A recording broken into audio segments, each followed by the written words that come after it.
Nagbago ang teenager mo. Bakit? Nung maliit pa, ang cute, di ba? Mahal na mahal ang nanay. Siyempre, iiyak pag nawala ang nanay.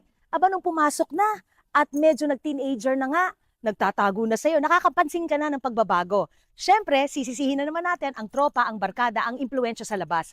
Alam mo naman pala yun eh, may tip ako sa'yo. Hindi natin makokontrol kung ano nangyayari sa mga anak natin, lalo na pag pumapasok na at teenager na. Ang makokontrol mo, yung nangyayari sa loob ng bahay. So yung disiplinang gusto mo, meron ng anak mo, magdo-double time ka pagdating sa bahay para solid ang foundation. Bago pa maimpluwensyahan ang teenager mo, gumawa ng masama, maaalala niya.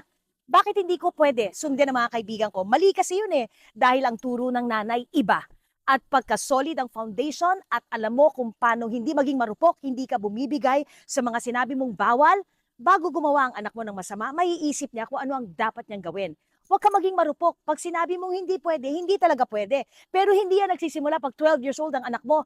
2 years old pa lang, hindi ka nabibigay. Kaya ka nagtataka eh, bakit nung maliit, sama ng sama sa'yo. Pero kada iyak, kada tantrum ng anak mo, bumibigay ka kasi cute. O ngayon teenager na, sabi mo bawal, nagtataka ka, hindi ka na sinusunod. Natural, bigay ka ng bigay nung maliit ka eh. So wag mong i-expect na ngayon na teenager, susundin ka. Alam na alam niya kung paano ka paikutin. Think about that.